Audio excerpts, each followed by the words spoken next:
Halo teman-teman, di sini Village ID akan membahas sebuah kisah tentang keberanian yang melampaui ukuran tubuh. Sebuah perjalanan tentang keyakinan yang tak terpatahkan. Kita akan menyusuri aliran air bersama si putih. Sebuah perahu kertas kecil yang memiliki mimpi sebesar samudra. Mari tarik selimutmu, redupkan lampu, dan biarkan imajinasimu berlayar bersama kami.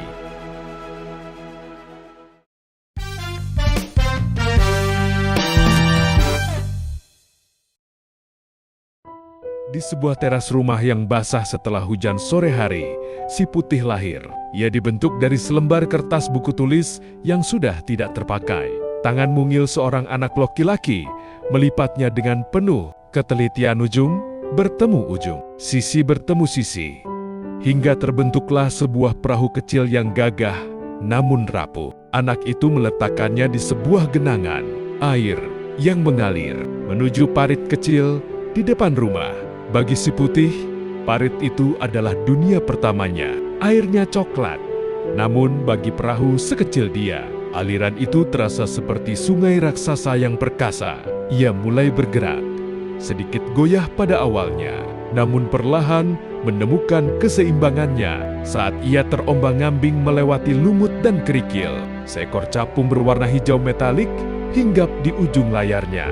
"Kemana kau akan pergi, perahu kecil?" tanya capung dengan nada heran. "Aku ingin melihat samudera," jawab si putih dengan suara yang tenang namun mantap. Capung itu tertawa kecil, sayapnya bergetar cepat. "Kau hanya terbuat dari kertas. Air akan menghancurkanmu sebelum kau melihat muara. Apalagi samudera yang luasnya tak bertepi.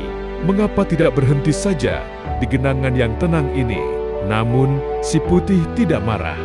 Ia hanya tersenyum. Di dalam serat-serat kertasnya, ia merasakan sebuah panggilan. Ia tidak tahu seperti apa samudera itu. Ia hanya mendengar dari bisikan angin bahwa samudera adalah tempat di mana matahari terbenam dan semua air di dunia bertemu. Perjalanan membawanya keluar dari parit menuju sebuah sungai yang lebih lebar. Di sini, arus mulai tidak ramah.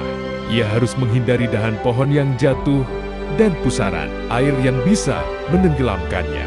Dalam sekejap, suatu malam, badai datang. Hujan rintik yang awalnya menenangkan berubah menjadi tetesan raksasa yang menghantam tubuh kertasnya. Si putih merasa tubuhnya mulai lembab, serat-seratnya melemah, dan ia merasa berat. Ia hampir menyerah dan membiarkan dirinya tenggelam menjadi bubur kertas di dasar sungai yang gelap. Namun, di tengah kegelapan, ia melihat cahaya KUNANJ Kunong yang terbang rendah di atas permukaan air. Cahaya itu seolah menuntunnya melewati bebatuan tajam. "Bertahanlah sedikit lagi," bisik hati kecilnya. "Samudera menantimu dengan pelukan biru yang hangat." Ia melipat sisa kekuatannya, menyeimbangkan diri di atas riak air, dan terus melaju menembus malam. Setelah badai mereda, si putih terjebak di sebuah teluk kecil yang tenang. Di sana, air hampir tidak bergerak. Kesunyian menyelimuti segalanya, dan ia mulai merasa kesepian. "Apakah aku hanya akan berhenti di sini, menjadi usang dan tenggelam tanpa pernah melihat ombak?" pikirnya ragu. Saat itulah, sisa-sisa rintik hujan mulai turun kembali. Setiap tetesan menciptakan lingkaran sempurna di permukaan air. Seolah-olah alam sedang memberikan tepuk tangan kecil. Hujan itu tidak menghancurkannya, melainkan menciptakan riak yang mendorongnya keluar dari jebakan tanaman air. Dari sini ia belajar bahwa terkadang kesulitan seperti hujan yang dingin adalah cara semesta mendorong kita untuk terus bergerak. Maju saat kita merasa jalan kita telah buntu. Di tepian sungai, ia bertemu dengan seekor kura-kura tua yang sedang beristirahat di atas batang kayu. "Mengapa kau begitu gigih, wahai perahu kertas?" tanya kura-kura. "Kau tahu bahwa perjalanan ini akan mengubahmu. Kau mungkin tidak akan pernah kembali ke bentuk asalmu." Si putih menjawab, "Aku diciptakan bukan untuk diam di genangan yang tenang. Jika aku hancur di tengah jalan, setidaknya aku hancur saat sedang mengejar sesuatu yang indah. Itu lebih baik daripada utuh, tapi tak pernah melihat dunia." kura-kura itu terkesan. Tak lama kemudian, seekor ikan perak kecil berenang mengitari si putih. "Hei, benda putih yang aneh," seru si ikan. "Sayapmu tidak mengepak, tapi kau bisa terbang di atas air. Bagaimana caranya?" Si putih tertawa pelan. "Ini bukan sayap, teman kecil.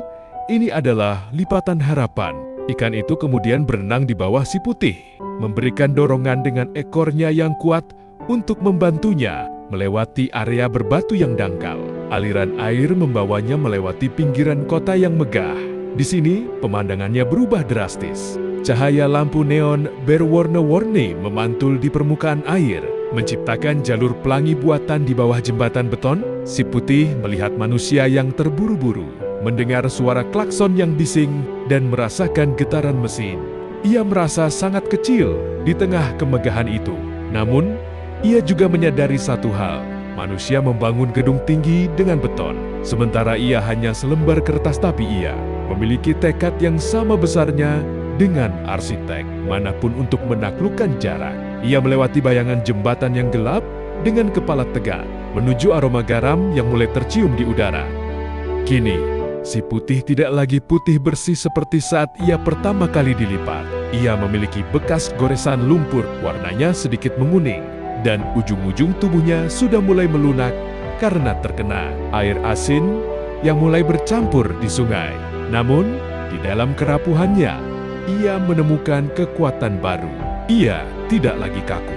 Ia menjadi fleksibel. Ia belajar mengikuti irama gelombang, bukan melawannya.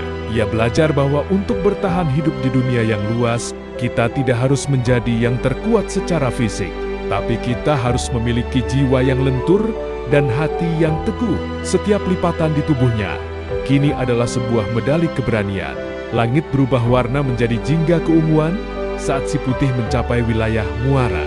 Tiba-tiba, pandangannya terbuka luas. Tidak ada lagi dinding tanah atau jembatan beton. Di depannya membentang warna biru yang begitu dalam hingga menyatu dengan langit. Di garis cakrawala, si putih telah sampai. Ia berada di tepi samudera.